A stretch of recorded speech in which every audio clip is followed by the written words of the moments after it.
আজকে আমার বর কি করছে, এই গরমের মধ্যে কি করছে এখানে? পুকুরটার কি অবস্থা?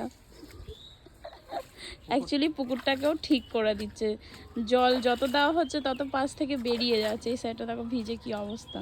ওর জন্য তাঁবুটা দিয়ে পুরো এই মাটিগুলো দেখো পাশ দিয়ে সুন্দরভাবে বেঁধে বেঁধে দিচ্ছে, ঠিক আছে? কি সুন্দরভাবে, যাতে লিক না করে জল। তারপরে তাঁবুটাকে দিয়ে দেবে। অনেক লিকেজ হয়েছিল, সেগুলোকে ঠিক করে দেবে, ঠিক আছে? Thank you. বেবি কোথায় চলে আসলে? এই দেখো বাউরে, চলো। হ্যাঁ নাও একটু বলে দাও এবার তোমার আমার জন্য কি কি করে দেখো। আমরা সিনরানি বাউরে চলে এসেছি। এখানে দেখো কত পদ্ম ফুল। বোর স্বপ্নটা পূর্ণ করতে হয়। এরকম এরকম বর কার কার আছে তাড়াতাড়ি কমেন্ট করো। যা বলি তাই করে দেয়। দেখো এখান থেকে দেখো তুলে নিয়ে যাওয়া হবে, ও নামবে। হ্যাঁ, এর পাশে ব্রিজ হচ্ছে, কাজ করছে।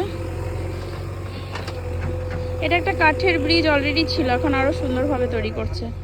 এই দেখো, হ্যাঁ এই দেখো, এই যে এখানে সব পদ্ম ফুল হয়ে রয়েছে না, এখান থেকে কতগুলো গোড়া তুলে নিয়ে গিয়ে বাড়িতে লাগিয়ে দেবো।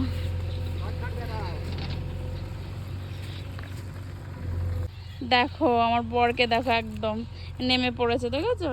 সুন্দরভাবে এখান থেকে পুরো তুলে এনে দেবে আমাকে লতাগুলো। কড়িও হয়েছে দু একটা ভেতরে, দেখো, দেখেছো? এই যে কড়িটা কি সুন্দর লাগছে না দেখতে? সুন্দর। ওই যে ভেতরে আর পদ্ম ফুল ফুটেও তো আছে, ওই যে পিঙ্ক কালারের, সুন্দর লাগছে। এই সাইডে অনেক। দেখো আমাদের ওই যে সিংরানি থেকে নিয়ে আসলাম না, এই দেখো অনেক কষ্ট হয়েছে গাইস, কি বলবো বলো? এই যে শিকড়গুলো এর থেকেই হবে একদম। দেখো কেমন হয়েছে। ও এবার লাগিয়ে দিচ্ছে, ঠিক আছে? এবার এগুলো হয়ে যাবে। অনেকগুলো শিকড় এনেছে, এসব লাগিয়ে দেবে, যেটা হয় হবে।